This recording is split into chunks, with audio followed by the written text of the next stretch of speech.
Bonjour à toutes et à tous, très heureux de vous retrouver ce matin dans l'OM au café. On est le mercredi 8 janvier et avant de commencer cette émission, on va d'abord souhaiter un très bel anniversaire à la légende, une des légendes du Phocéen, Romain Herring. J'espère que il va passer une très belle journée. Je vous souhaite un bon anniversaire à mon ami Romain Herring et j'espère que voilà, faites de même. Allez pour les abonnés MyPhocéen évidemment, allez le inonder son salon, allez inonder son mur. Mettez-lui voilà un petit message de bon anniversaire et même allez, je vais vous donner son numéro de téléphone. Le 06, non je plaisante, on va pas aller jusqu'à là non plus ce matin, mais voilà, allez lui souhaiter un bon anniversaire, ça lui fera plaisir. À notre ami Romain Herring, on va pas donner son âge évidemment ce matin, on va attendre que tout le monde se connecte gentiment au chat. Très très très heureux de vous retrouver ce matin. Voilà, il y a un peu d'actu sur l'Olympique de Marseille, évidemment le programme, on va en parler, le programme, parce qu'il y a l'OM au café évidemment dès maintenant à 11h. Il y aura également la conférence de presse, la conférence de présentation de Luis Felipe Ramos, à pas confondre avec Sergio Ramos, mais Luis Felipe Ramos qui sera présent devant la presse à 13h45 tout à l'heure. Donc voilà, on va se faire 45 minutes d'émission, on va prendre les appels tout à l'heure aussi, donc n'hésitez pas à venir échanger avec moi comme ça, parce qu'après il y aura la conf à préparer. Ce sera Romain Canuti qui sera en direct de la commanderie pour nous et pour poser les bonnes questions à Luis Felipe Ramos. Et voilà pour les petites infos. J'ai l'impression que j'ai un petit souci avec le chat, alors je vous salue tous, je vais le relancer. Je salue le chat également YouTube, comme d'habitude. Je vous lâcherai pas avec ça, n'hésitez pas à mettre le petit pouce qui permet de nous soutenir aussi et de soutenir nos émissions sur YouTube. Et je vais essayer de relancer le chat sur Twitch qui visiblement a un petit bug. Voilà, c'est parfait. Mais je suis content. Voilà, ça fait plaisir. Non, Boli, on va pas envoyer le numéro quand même pas. On va pas jouer à ça. Ça serait quand même là pour le coup, ce serait pas un bel anniversaire pour Romain, parce qu'il va être inondé, bombardé d'appels. Ouais, j'ai récupéré un petit peu ma voix. Voilà, tout doucement. Je suis moins enrhumé en tout cas. On récupère gentiment, mais sûrement. Mais voilà, non, on va attendre un petit peu avant que on soit rétabli à 100%, mais ça va, on est en forme en tout cas, et je suis en forme pour être avec vous ce matin dans l'OM au café. Charlie Goyard, tiens, qui commence, j'ai vu ta question, je vois Dark Knox également, et je vais prendre, puisque c'était Dark Knox qui avait posé en premier. Pour toi, si Cornelius ne sort pas sur blessure, on ne prend pas le but, ou pour toi ça n'aurait rien changé? Je pense que ça a malgré tout un petit peu perturbé l'animation défensive, parce que tu as Rabiot qui a dû redescendre d'un cran. C'est pas forcément un poste évident pour Adrien Rabiot. Donc il a pas. Donc ça a forcément une conséquence un petit peu sur le but. Après, même si c'est pas Rabiot qui est l'unique responsable de ce but-là, moi je vois aussi Koné qui laisse centrer trop facilement le Havrais, et puis il y a Jonathan Rowe aussi qui fait pas un repli. Donc les fautes sont multiples sur cette situation. Il y a également la sortie ratée de Geronimo Rulli, qui fait une petite erreur de sortie là-dessus et d'appréciation, mais voilà. Donc je suis pas sûr que avec Cornelius, en revanche, on était bien, on subissait pas forcément. Il y avait une certaine cohésion défensive. Je trouve que ça a bien marché, cette défense-là. Moi, j'ai été satisfait de la prestation de Cornelius, qui s'est bien fondu dans ce collectif-là. On pouvait se poser la question s'il allait être en capacité de remplacer Kondogbia, qui sortait de bonnes prestations avec l'OM, et finalement voilà, il n'y a pas eu de grands changements. Donc moi je suis content de son match. C'est gentil Jean-Luc Sanchez, mais rentre pas trop vite. Je vais lire ton message. Je suis sur la route, je rentre à la maison pour profiter de l'émission. Écoute, ça fait plaisir que tu nous suives, mais te mets pas non plus en danger. Ne roule pas trop vite. Ça fait toujours plaisir ce petit message. Si tu dois mettre Wai titulaire sur un match, tu choisirais Rennes ou Lille? Alors c'est vrai que là ta question me laisse pas forcément le choix parce que tu veux que je choisisse soit Rennes soit Lille, mais pour moi il me monte pas encore, même dans ses entrées en jeu, même si là on peut dire il a marqué, ça va le remettre en confiance, ça c'est vrai, ça va être bien pour sa confiance, qu'il ait marqué aussi au Vélodrome, qu'il ait été aussi applaudi par les supporters de l'OM, et ça fait un moment que c'est le cas. Mais moi, son entrée, elle me convainc pas à 100%. Je trouve qu'il y a une grosse différence entre Neal Maupay et Eli Wahi pour l'instant dans le 11 titulaire. Pour moi, la place de Neal Maupay est indiscutable à la pointe de l'attaque aujourd'hui entre les deux hommes. Donc là, tu me demandes de choisir entre Rennes ou Lille. Je le mettrais pour le match contre Rennes. Je priorise un peu plus Lille parce que je veux aller loin dans cette Coupe de France, donc je veux mettre la meilleure équipe contre Lille, mais oui, voilà, j'ai bien compris ça. Tu préfères donc dans l'idée, je préfère le mettre titulaire contre Rennes. Mais si tu me laisses le choix, je mets Maupay aux deux rencontres. Slim, tu préfères voir Mandanda ou Samba samedi? Alors il y a de grandes chances que ce soit Brice Samba, puisque là il est à Rennes, pour signer son contrat avec le Stade Rennais, donc il sera opérationnel pour le match contre l'OM. Ces deux gardiens sont deux gardiens qui ne sont pas forcément qui ne font pas forcément une très belle saison. On l'a vu Samba contre nous, surtout sur le but encaissé par Pierre-Emile Højbjerg, où il met un mur assez lunaire. On comprend toujours pas comment il a pu placer son mur de la sorte, mais tant mieux pour nous.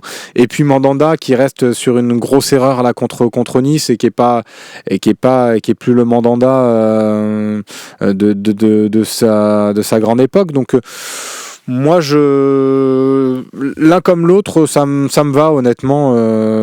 Sont pas des gardiens vu leur dynamique actuelle qui me font peur, ou qui me font dire que ils vont faire un grand match contre nous. Donc l'un comme l'autre, mais je dirais Mandanda vu son erreur contre Nice. Là, je sens qu'il a vraiment la tête sous l'eau, avec également cette concurrence de Brice Samba qui a apporté là. J'espère que si entre les deux, je choisirais Mandanda quand même. Ça parle de Renato Vaiga, tiens, de Chelsea, tu connais, à LKS. Oui, alors voilà, Renato Vaiga, c'est la petite rumeur là de ce matin de la presse italienne, Tuto Mercato Web, qui a sorti cette rumeur là. Renato Vaiga, alors c'est un profil athlétique, je l'ai pas beaucoup vu, honnêtement, pour tout vous dire, on va pas se raconter de sottises. Je l'ai pas beaucoup vu cette saison. Je crois que je l'ai vu sur 2 ou 3 matchs de Chelsea, et c'était des entrées en jeu. Je l'avais vu aussi, je crois, en Ligue Conférence. Il avait marqué d'ailleurs ce match-là où je l'avais vu marquer. Je me demande si c'était pas contre Genk d'ailleurs, à vérifier, mais je crois que c'était contre Genk où il avait joué tout le match, mais sinon la plupart des matchs où je l'ai vu rentrer, c'était des bouts de match. Il rentre en tant que latéral gauche. Alors ce qu'il faut savoir, c'est que c'est un profil athlétique, plutôt grand, 1m90, donc pour un latéral c'est assez étonnant. Ça nous rappelle un Kassim Abdallah à son époque, qui était latéral droit et qui était un profil grand aussi et assez imposant. Mais non, de ce qu'on entend, c'est un jeune qui a de l'avenir. Il a que 21 ans, mais après, pour vous me prononcer sur lui, je ne l'ai pas assez vu pour savoir réellement ce que ça vaut. Moi, ce que j'ai vu de lui, voilà, sur les matchs, c'était contre Genk, j'avais trouvé plutôt pas mal. Il avait marqué d'ailleurs, et je me demande s'il n'avait pas fait une passe D aussi. Tiens, je vais vérifier ça tout de suite. Si ma mémoire me fait pas défaut, il me semble que c'était ça. Il avait fait une passe D et un but contre Genk en conférence. Ouais, c'est ça. Ouais, victoire 4-2 de Chelsea, c'était ça. Donc voilà, mais je le connais pas forcément assez pour me prononcer, mais c'est une rumeur là qui vient de sortir. Après, il faut prendre aussi ces rumeurs là avec des pincettes parce qu'il va y avoir aussi beaucoup de rumeurs sortir. Moi, je vois pas l'intérêt forcément de ramener un profil côté gauche, surtout que là, ce serait pour un prêt. À mon avis, ce sera pas pour un achat puisque Chelsea compte sur lui à l'avenir. Il a un contrat qui court jusqu'en juin 2030 ou 2031, donc il était arrivé de Bâle. Alors il a été formé au Sporting, si je dis pas de bêtises, il a été formé au Sporting. Il a été prêté ensuite à Augsbourg en Bundesliga, et puis il a pris la direction de Bâle en Suisse et il a été acheté par Chelsea autour de 15 millions d'euros. Il me semble, donc voilà, c'était pas un gros achat, mais ils lui ont quand même fait un gros contrat sur beaucoup d'années. Donc je pense que s'il vient, ce serait pour un prêt. Donc je vois pas l'intérêt sur ce mercato d'hiver. À gauche, on est aujourd'hui, on a deux latéraux qui sont en concurrence et qui marchent plutôt bien. Alors j'étais pas le plus grand fan d'Ulysse Garcia, mais cette saison, je trouve qu'il fait le job à chaque fois qu'il joue. Il faut reconnaître. Là, il rentre, il marque. Alors on va pas le juger sur les buts marqués, mais ça compte quand même. Et je trouve que qu'il est fiable cette saison, Ulysse Garcia. Quant à Merlin aussi, je trouve intéressant dans ce couloir-là. On l'a recruté aussi pour lui donner du temps, pour l'avenir aussi à ce poste-là. Donc moi, je ne serais pas forcément pour recruter, surtout en prêt comme ça. Je suis pas forcément pour. ALK Renato Veiga, j'ai vu que ce sera un transfert avec clause de rachat. Ouais, faut voir. Encore une fois, faut voir ce que ça va donner. Après, faut voir si aussi Ulysse Garcia va rester sur ce mercato. Ouais, un petit peu Zekei. C'est vrai que ça ressemble un peu au profil de Felipe Ramos, Luis Felipe Ramos, mais c'est ce qu'aime aussi Roberto De Zerbi, c'est d'avoir des défenseurs et même on peut élargir la chose à tout l'effectif et à tous les membres de l'effectif. Il aime avoir des joueurs polyvalents, donc là le Felipe Luis rentre dans cette catégorie-là de joueurs qui peut jouer aussi bien défenseur central axial, défenseur central axial droit, qui peut pourquoi pas dépanner sur le couloir, même si c'est pas forcément son poste de prédilection. Et là, c'est le même cas de figure avec le profil de Renato Veiga. C'est un joueur qui peut jouer latéral gauche, mais avec son gabarit et ses qualités défensives, il peut aussi jouer dans l'axe au poste de central gauche.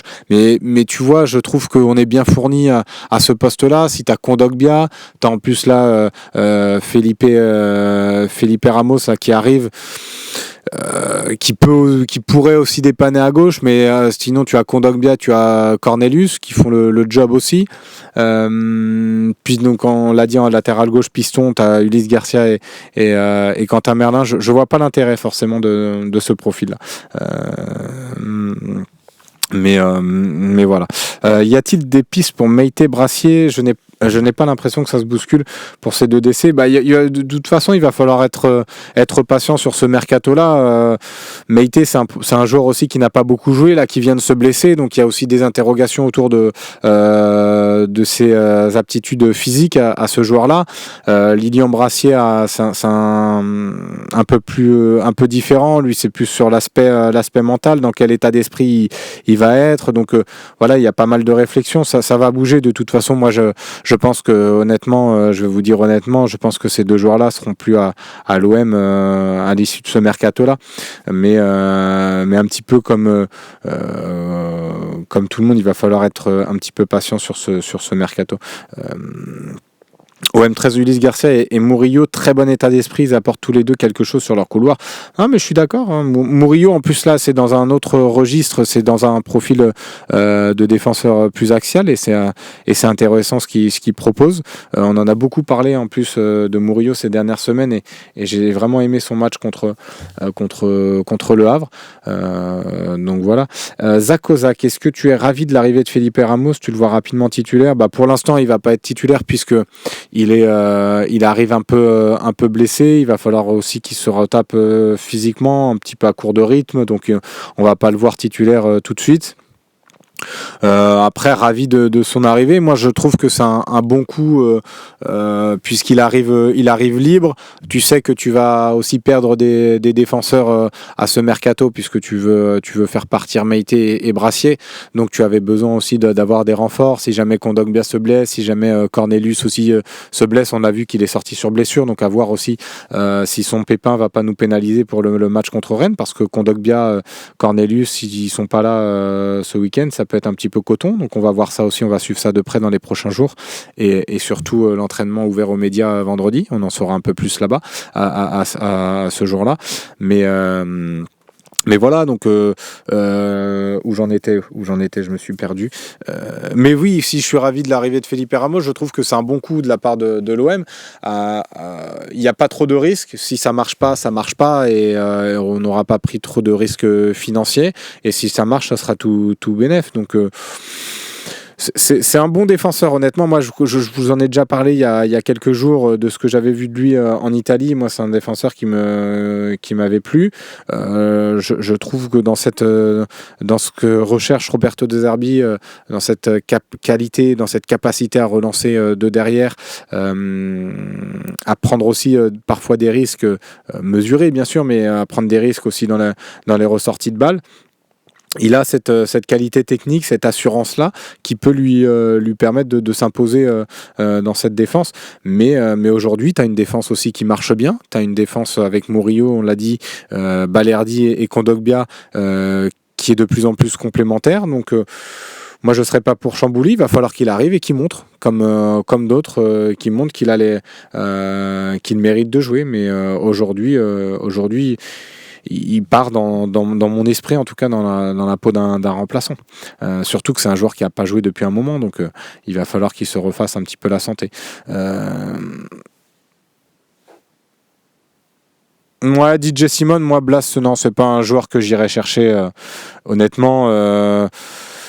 Tu vois, là on parle d'Harit, tu vois, je vais lire ton message. Si Harit part, je n'arrive pas à l'expliquer, mais je suis persuadé que Blas peut réussir à l'OM. Alors je comprends bien que ton message c'est très subjectif et c'est pas forcément sur les qualités forcément de Blas. Toi, c'est plus un ressenti. Mais tu vois, si vous n'avez pas aimé Harit, je ne pense pas que Blas soit va plus stater que Harit ou sera plus décisif que Harit. Non, je pense qu'on est sur le même type de joueurs. Ce sont des joueurs qui ont atteint un petit peu leur plafond de verre, qui n'iront pas forcément plus haut. Si on perd Harit pour prendre Blas, là tu vois, encore une fois, je vois pas l'intérêt, je vois pas la plus-value. Pour moi, ce serait pas un renfort de prendre Blas à la place d'Harit. Tu es d'accord pour dire que Balerdi a retrouvé son niveau de la saison dernière. Mais moi, je trouve qu'on a toujours été un petit peu dur avec Balerdi cette saison. Alors, il est passé au travers de certains matchs. Dans la défense à 4, il n'était pas forcément très bon, ça c'est vrai. Aux côtés de Kondogbia, ça marchait pas le binôme, mais depuis qu'ils sont passés à 3, je trouve qu'il il est un peu plus sûr derrière. Ça l'a aidé en fait qu'on passe dans cette défense à 3. Je pense et je crois savoir que Roberto De Zerbi l'a fait aussi pour le mettre un peu plus dans le confort, mais il a aussi une grosse responsabilité dans les ressorties de balles et sa qualité technique nous aide aussi en ce sens-là. Donc je trouve que même défensivement, je trouve qu'il prend aussi confiance, qu'il est encore meilleur. Donc c'est très positif, mais comme l'ensemble de l'équipe, je trouve qu'on progresse, qu'on a encore une marge de progression parce que tout n'est pas parfait dans nos matchs. Tu vois, les 22 premières minutes, même si on peut m'expliquer et j'ai très bien compris que fallait être patient face à un bloc très bas, très resserré, parce que même si on a beau dire que Le Havre c'est une équipe faible, ça reste des professionnels, ça reste une équipe de Ligue 1, ça reste des joueurs qui sont capables de répéter les efforts, de répéter les courses, ils ont des joueurs quand même athlétiques. Donc déséquilibrer le bloc, un bloc, même si ça reste que Le Havre, c'est difficile, donc il fallait être patient. Mais les 22 premières minutes, je trouve qu'il y avait un petit peu trop de déchets, trop d'erreurs techniques. Et je pense même que Roberto De Zerbi n'était pas satisfait du début de match. Donc pour l'avoir un petit peu analysé sur le banc où il s'agitait beaucoup, il s'agaçait notamment de la lenteur dans les transmissions et c'était surtout Cornelius qui était visé. Donc voilà, mais bien sûr que Balerdig, un petit peu comme toute l'équipe, est en train de monter en puissance. Tiens, je crois qu'on a déjà un auditeur. C'est vrai que le petit numéro a été lancé, je vous en ai pas parlé, mais c'est Dany qui a été rapide, Dany de Marseille, qui nous a appelé. Est-ce que tu m'entends, Dany, déjà ? Oui, je te reçois bien, Slim. Super, un vrai plaisir de t'avoir ce matin dans l'OM au Café. Puis comme on est encore en janvier, on va se souhaiter la bonne année. Meilleurs vœux pour cette année 2025, Dany. Et dis-nous, qu'est-ce que tu voulais mener comme débat ce matin ? Ouais, meilleurs vœux à toi, bonne santé surtout, et puis à toute l'équipe du Phocéen.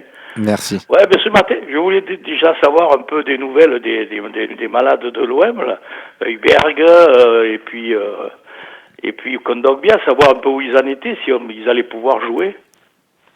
Alors pour l'instant, Højbjerg, je pense qu'il y aura pas de souci pour Rennes, il sera dans le groupe.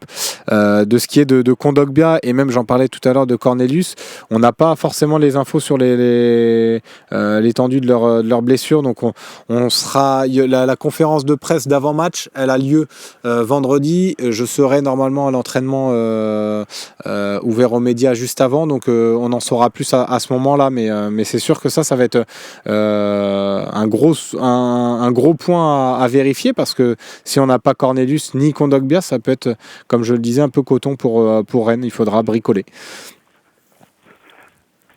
D'accord. Puis ce que je voulais voir un peu, c'était ça, avec toi, savoir si, vu le profil de joueurs qu'on cherche là au recrutement de ce mercato, si De Zerbi pensait garder ce système de jeu là en 3-5-2, ou si dans sa tête quelque part il penserait pas à revenir à ce qui était au début de la saison, un 4-3-3, et à ce moment-là modifier un peu le profil des recrues. Ouais, moi pendant longtemps j'ai pensé qu'il allait revenir à son 4-3-3. Aujourd'hui, honnêtement, il a trouvé des certitudes dans ce système-là. C'est un système qui marche bien. Le système est très travaillé aux entraînements, donc il travaille ce système-là pour le parfaire. Donc je l'imagine pas du tout changer de système immédiatement. Les profils recherchés, tu vois, le Philippe, Luis Felipe, là, ça va en ce sens-là. Donc je pense qu'on va rester sur ce système-là jusqu'à la fin de la saison. En tout cas, selon moi, ça va être comme ça. Parce qu'aujourd'hui, il a trouvé des certitudes dans ce jeu-là. Ça marche bien. T'as un Greenwood qui est un peu plus libéré des tâches défensive. T'as un Rabiot dans ce rôle-là, il l'a expliqué, en plus Roberto De Zerbi, et il apprécie vraiment Adrien Rabiot dans ce système-là et dans ce rôle-là qu'il occupe, avec le milieu Højbjerg-Rongier. C'est quelque chose qui marche bien, donc il va pas perturber et chambouler tout ça, alors qu'il a mis du temps à trouver le système idoine. Là, il l'a, donc ça reste quelqu'un malgré tout de pragmatique et d'intelligent, Roberto De Zerbi, donc je pense pas qu'il va chambouler vraiment. Toi, t'aimerais qu'il change peut-être son système, c'est pour ça que tu me posais la question ? Non, pas spécialement, mais je me dis que, comme on disait, pour un plan A et un plan B, les autres entraîneurs de Ligue 1 vont commencer à trouver pour répondre à ce système de jeu, peut-être museler des joueurs comme Rabiot, et ça va nous mettre en difficulté. Donc, c'est pour ça que je me disais, si on repassait un 4-3, peut-être ça déboussolerait quelque part les adversaires. Ah oui, bah après ça pourrait perturber parce que là peut-être les adversaires vont mieux nous lire puisque maintenant le système est bien établi, mais je trouve que même tu vois le Havre avait vraiment préparé ce match-là pour avoir écouté Didier Digard et même lui avoir posé la question après le match. Il avait bien étudié cette équipe de l'OM dans ce système-là et finalement l'OM était au-dessus. Alors le Havre était un peu plus faible. Faudra voir contre les meilleures équipes, mais tu vois, contre Monaco, je trouve que c'était pas mal. Contre Lille aussi. Donc, moi, honnêtement, je vois pas l'intérêt de bouger et de tout chambouler aujourd'hui. En tout cas, c'est mon avis. Mais tiens, un peu plus, on va élargir un peu la chose un peu plus loin, puisqu'on est en plein mercato. Toi, qu'est-ce que tu attends de ce mercato-là, Dany, sur ce mercato d'hiver? Comme tu viens de le dire, pas chambouler, simplement doubler des postes, par exemple de latéral droit, en défense centrale. Bon, mais je crois que déjà c'est fait avec Felipe. Et puis, le problème, c'est si on a un blessé à milieu de terrain, notre trio majeur, là, que ce soit Rongier, Kondogbia ou Højbjerg, si un des trois, et je le souhaite pas, mais est blessé ou suspendu pour quelques matchs, là, ça peut poser problème.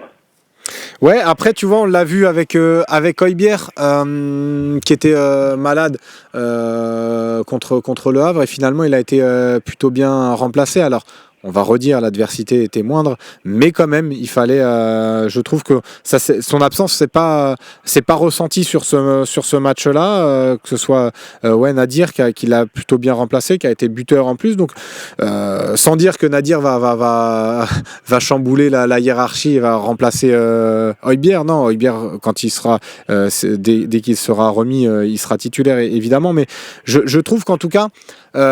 Le système est tellement travaillé, si tu veux, Dany, aux entraînements.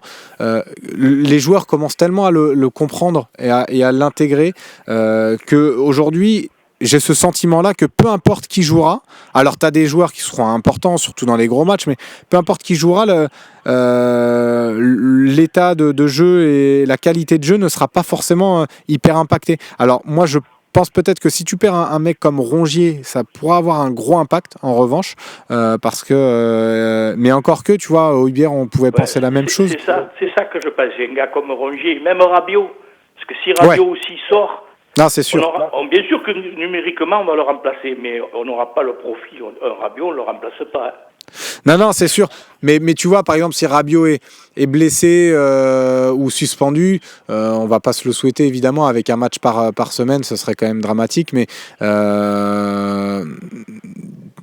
je pense que sur un match, tu peux le remplacer. Tu vois, tu as un mec comme Ro, alors ça t'oblige à changer peut-être un peu ton animation, ton système. Et tu as Ro, même Nadir, là, qui est rentré, qui a fait un bon match. Tu as des remplaçants qui sont capables peut-être sur un match de remplacer. Sur la continuité, évidemment que non. Mais alors peut-être, oui, voir un profil sur ce mercato-là qui pourrait les remplacer. Mais là, on a encore Harit, même s'il a annoncé sur le départ. Mais tu vois, un joueur comme Harit pourrait très bien aussi sur un match remplacer Rabiot. Alors je sais qu'il n'est pas forcément en odeur de sainteté à l'OM et pas auprès des supporters marseillais, mais tu vois, sur un match, je pense pas que ça pourrait faire trop tâche. Mais c'est vrai que ça va être une réflexion de toute façon sur ce mercato-là. Mais moi, comme toi, Dany, je pense qu'on est sur la même longueur d'onde. Je suis pas pour tout chambouler. Je pense qu'on est d'accord là-dessus. Et tiens, il y avait la question, j'en profite que tu sois avec moi, ça fait plaisir de t'avoir. Je crois que c'est la première fois en plus que je t'ai au téléphone. Il y avait la question. C'est la première fois qu'on se parle. Tu sais, moi, je suis pas un fou du net. J'ai déjà un certain âge. Et bon, mais je vous suis et je suis heureux d'être là aujourd'hui. Ouais, c'est gentil, ça fait plaisir en tout cas. C'est pour ça qu'on fait aussi ces émissions-là. Sur le côté, parce que j'avais la question tout à l'heure, Wai Mopé. Si tu devais choisir une équipe contre Rennes ou Lille pour le faire jouer Wai, ce serait laquelle? Et tu peux même élargir en me disant ce que tu penses d'Eli Wai à l'OM. Écoute, moi, vu le début de saison, là, je pense que Mopé apporte plus à l'équipe que Wai actuellement. Maintenant, je sais que Wai, il a quand même fait ses preuves déjà, ce mec-là, à Montpellier notamment, et il a 21 ans, je crois, et on ne peut pas dire 22. que c'est un mauvais joueur. Donc, peut-être qu'il va exploser, peut-être que le but qu'il a marqué, là, il va y faire une fin de saison de folie. Mais actuellement, en l'instant T, je préfère Mopé. Ok, ouais, bah, on est à peu près de toute façon raccord là-dessus. Bon, je pense qu'il y a pas beaucoup qui seront contre notre avis, mais c'est vrai que toi, mais tu crois encore en lui en tout cas, parce qu'il y a certains supporters qui n'y croient plus du tout. Toi, tu penses qu'il peut renverser un petit peu la vapeur à l'OM? Ah oui, un joueur. Il aurait 26, 27 ans, je dirais, c'est mort.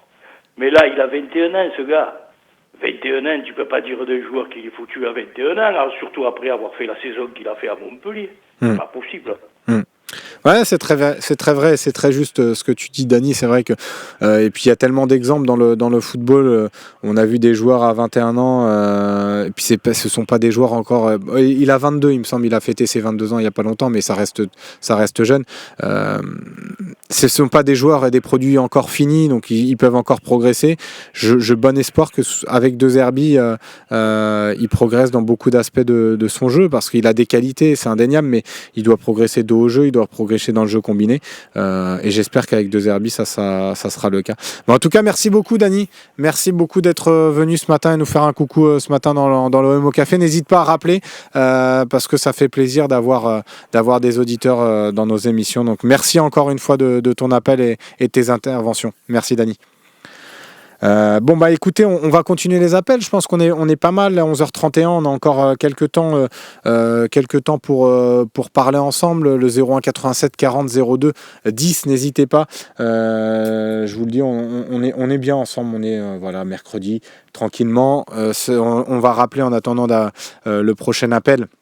On va rappeler le petit programme du jour avec la conférence de presse de présentation de Luis Felipe Ramos à 13h45. Donc prenez note, à 13h45 il y aura la petite conf. Et puis prochain rendez-vous, ce sera donc le talk show l'OM au Café demain, évidemment, le talk show à 18h. Et puis vendredi, la conférence de presse avant OM Rennes, avec l'entraînement également ouvert aux médias. Donc on en saura plus un peu sur les blessés. Voilà. Oups là, le petit coup dans le micro, ça va pas faire plaisir aux oreilles. Pas de souci pour les retards, Jessie, il n'y a pas de problème, il n'y a pas de retard, vous venez quand vous voulez. De toute façon, l'émission est disponible également en podcast, en replay. Elle est disponible après en replay sur YouTube, en replay sur Twitch, en replay sur le site Le Phocéen, et puis en podcast, comme je vous l'ai dit. Ouais, OM 13-30, je suis plus de ton avis. Moi, c'est Brassier que je ne vois plus revenir à l'OM. Moi, c'est vrai que il y a un long moment que j'ai un peu baissé les bras avec Lilian Brassier. Déjà que je ne voyais pas de grosses qualités défensives. En plus, là, je pense que à l'OM, mentalement, c'est devenu trop dur. Donc, tant mieux si il arrive à trouver une porte de sortie. Je pense qu'il a quand même malgré tout un certain niveau. Il l'a montré à Brest. Il pourra rebondir, et c'est tout ce que je lui souhaite, et c'est ce que je souhaite aussi à l'OM.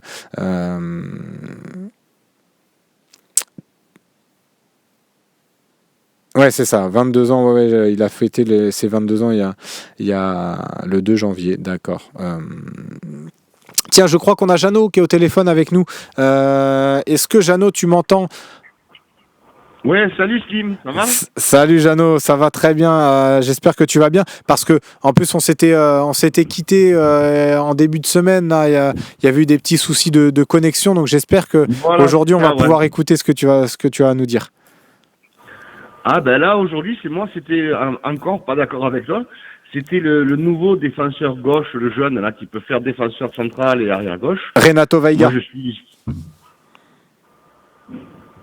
Oui, c'est ça, Renato Vera, ouais. Moi, je sais pas si c'est ça, mais ce profil me plaît beaucoup, quoi.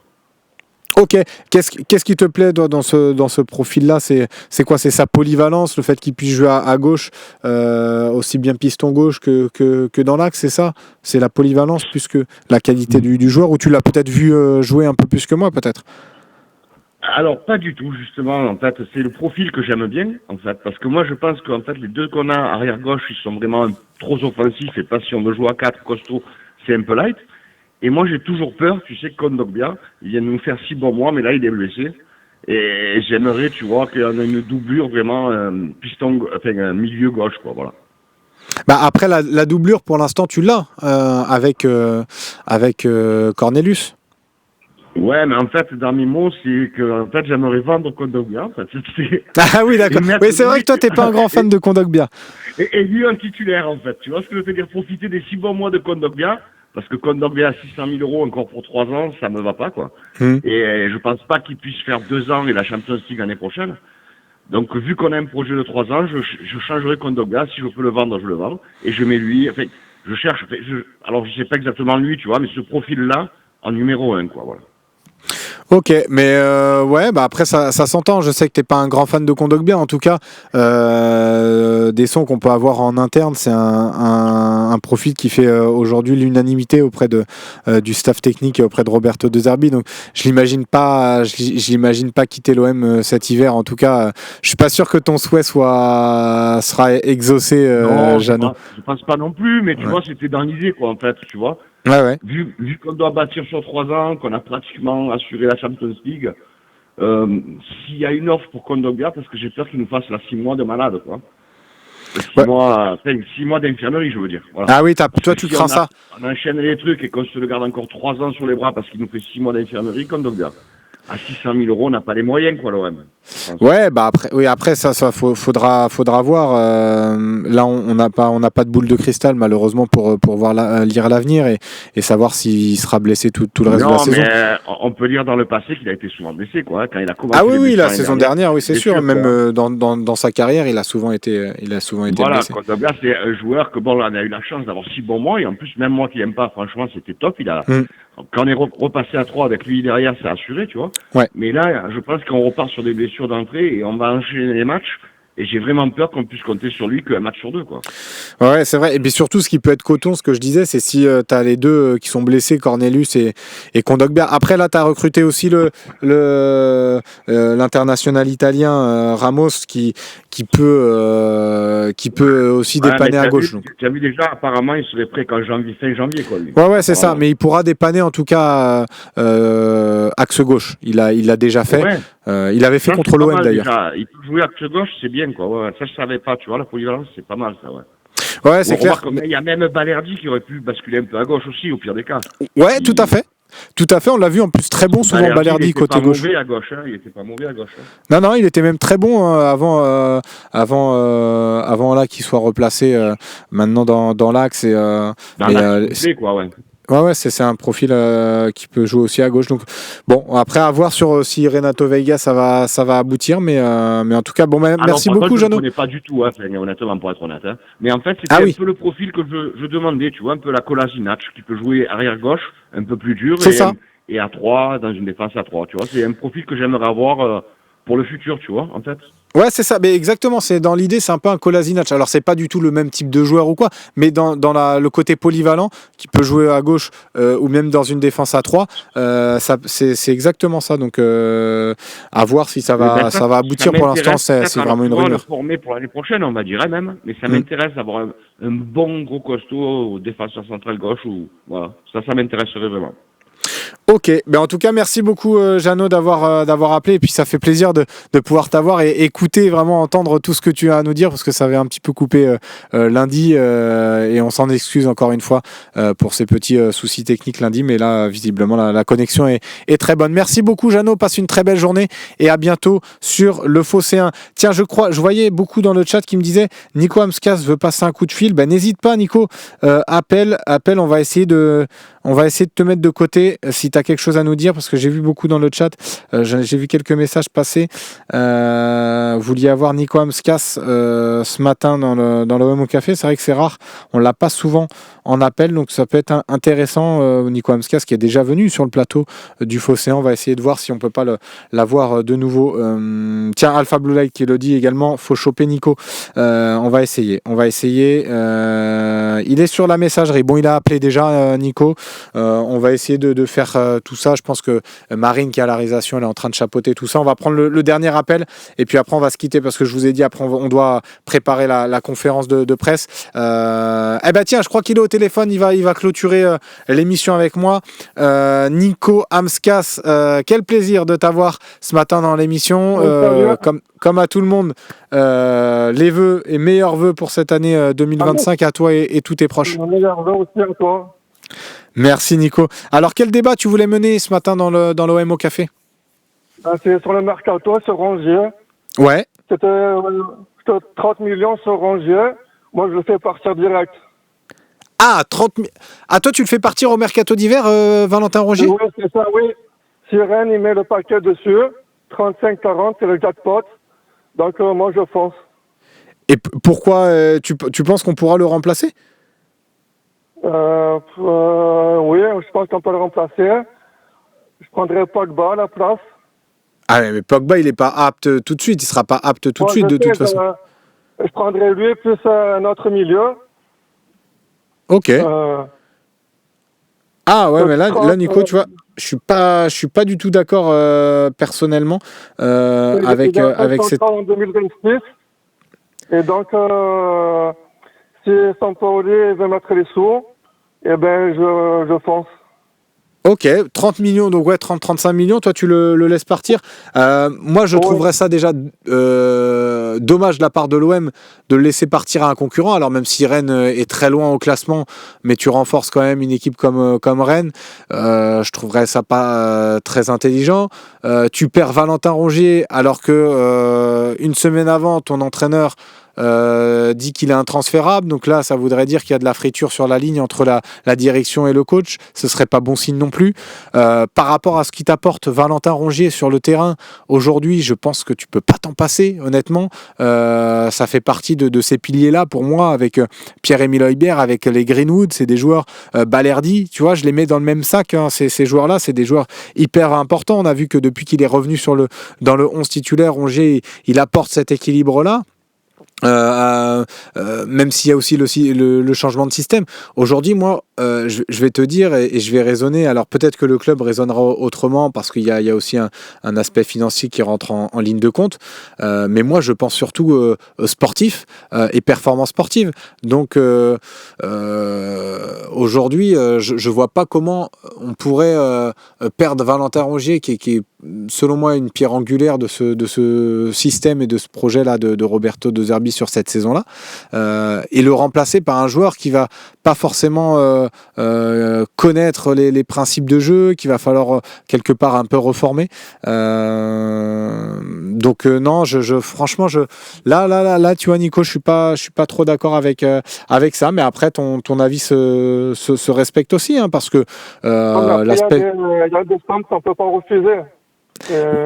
Ils mettent 35-40, on peut pas refuser. Même si c'est une légende de l'OM, dans des années 2020, je pense que il y a des fois où il faut accepter un contre-cœur. Ouais, mais tu vois, là, je trouverais que ce serait se mettre un peu des bâtons dans les roues et se tirer une balle dans le pied que de faire partir à ce mercato d'hiver. Si tu me dis ça au mercato d'été prochain, où tu as le temps de rebâtir vraiment une équipe, je te dis pourquoi pas. Là, pour le coup, ce sera mon raisonnement sera différent. Là, aujourd'hui, perdre un Valentin Rongier, pour moi, je trouverais ça trop risqué pour la suite de notre saison. Quand tu vois qu'encore une fois, quand le match contre le Havre, c'est alors il te décante la situation avec cette frappe là, mais au-delà de ça, il est hyper important dans la récupération des ballons, dans l'organisation du jeu. Je sais pas, moi en tout cas sur ce côté-là, je partage pas ton avis, Nico, mais ton avis se respecte. Maintenant, Rennes ils mettent 30 millions et l'été prochain tu le vendras que 10 ou 15. Ouais, mais c'est pas grave, tu vois. Je préfère me dire ça. Moi, tu vois, je suis pas dans une logique de penser au côté financier. Là, je me dis que peut-être que tu gardes Rongier, mais ça va te permettre d'aller accrocher peut-être un trophée ou une Coupe de France, d'aller accrocher la 2e place. Si tu le perds, peut-être que tu t'écroules et tu t'effondres en deuxième partie de saison, tu vois aussi. Donc, Ouais. mais en tout cas, ouais. Un joueur ou tu peux remettre Kondogbia au centre. Ouais, Kondogbia, alors il a montré au début de saison que c'était plutôt réussi au milieu de terrain, mais il n'a pas la même vélocité, il fait pas les mêmes efforts au milieu de terrain. Moi, je l'avais vu, Kondogbia contre Angers, il avait été en difficulté. Quand je joue la Coupe d'Europe, j'aurais dit non. Mais là, la Ligue 1 doit rester entre 15 et 20 matchs. Donc, je pense que ça suffit jusqu'à l'été prochain. Et après l'été prochain, on verra. Ok, mais après, écoute, c'est ton avis, ça se respecte, mais ouais, non, pour le coup là, moi, je suis pas d'accord en tout cas, et Kondogbia au milieu, comme je te dis, moi, il y avait un match contre Angers, il m'avait sauté aux yeux, il s'était fait manger par les milieux en termes de rapidité, de vivacité, et je m'étais dit, ouais, ça commence à être compliqué un peu Kondogbia, donc je sais pas, tu vois, pour le coup là, moi, je garderai Rongier coûte que coûte sur ce mercato d'hiver, même si on me propose 40 ou 50 millions, tu vois, je le laisse, et comme je t'ai dit, intransférable, comme l'a dit Roberto De Zerbi, mais écoute, on verra à l'issue, hein, c'est pas forcément terminé ce dossier-là, peut-être que la direction va réfléchir comme toi, mais sinon un peu plus loin dans le mercato, tu t'attends à quoi? Toi, t'aimerais un gros chamboulement ou deux recrues, ça te suffirait sur ce mercato? En défense, je garde les 7, Balerdi, Ramos, Merlin, Luis Enrique, Cornelius Garcia et Murillo. Ok. Au milieu, je touche pas. Par contre, en attaque, j'aimerais bien frapper un grand coup l'été prochain. Si on a Ligue des Champions, c'est la année. Ah oui, pour l'été prochain, mais là, je te parlais sur ce mercato d'hiver, si tu attendais vraiment beaucoup de recrues. Non, pas de grand changement. Je garde Garcia en doublure. Ok. Cornelius, je le garde aussi en doublure. Ok. Et Wai, je le garde. Ok, donc ouais, pas de gros chamboulements. Et après, bon, bien sûr, j'imagine que tu laisses partir Meïté, Brassier. Meïté, Lirola, Bamba, Harit, Blanco et Brassier. Ok, Harit aussi, tu le fais partir? Oui, okay. Oui. Il a à la fin d'un cycle. Ça fait, je crois, quand il est là, et je pense que c'est terminé pour lui. Ok. Tiens, il y a Charlie Goyard qui te dit Nico, il garde tout le monde finalement sauf Rongier. Non, mais après, voilà, c'est ce qu'il disait Nico, c'est s'il y a vraiment une grosse offre, c'est dur de refuser pour 35 millions. Par exemple, s'ils veulent mettre 35 millions sur Rongier, c'est peut-être une offre qu'on n'aura plus jamais.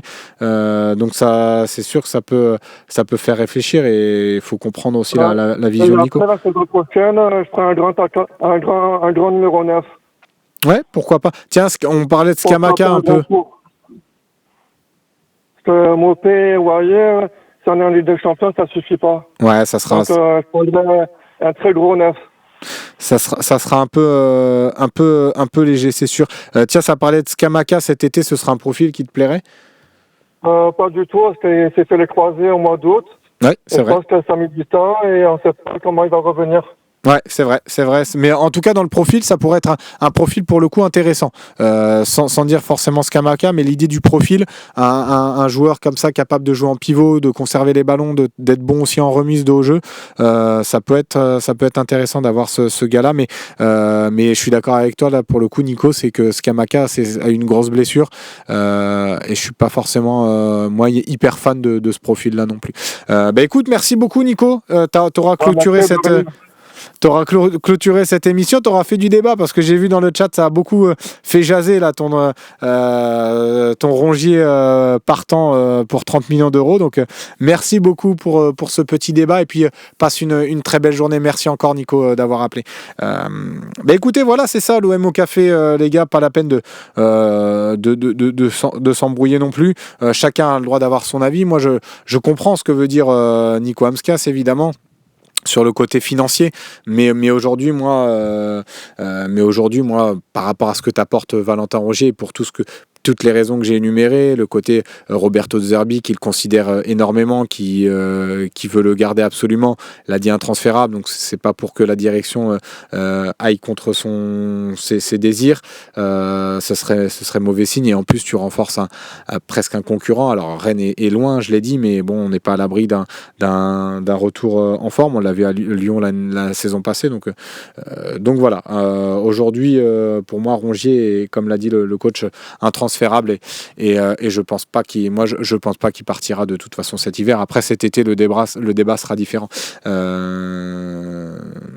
Voilà, mais en tout cas merci beaucoup, on aura passé une belle émission encore une fois. Pour moi aussi au M13, ce serait du suicide de laisser partir Rongier, mais voilà, mais ça va, c'est cool même si on n'est pas d'accord exactement. Alpha Blue Light, c'est le principe d'une émission, de débat, surtout c'est d'avoir des idées, de pas être d'accord. Moi j'aime bien débattre sur le football, on n'est pas toujours d'accord, chacun a son opinion, chacun a son regard aussi, et c'est ça qui fait le sel et le charme de cette émission. On se retrouve donc demain pour l'OM au café. En attendant, restez connectés sur lephocéen.fr pour toute l'actu sur l'Olympique de Marseille, et on le rappelle, 13h45, la conférence de presse de la première recrue de ce mercato d'hiver, Luis Felipe Ramos. Rendez-vous donc à 13h45 pour la conf, et puis demain pour l'OM au café. Passez une belle journée et à bientôt. Ciao, ciao.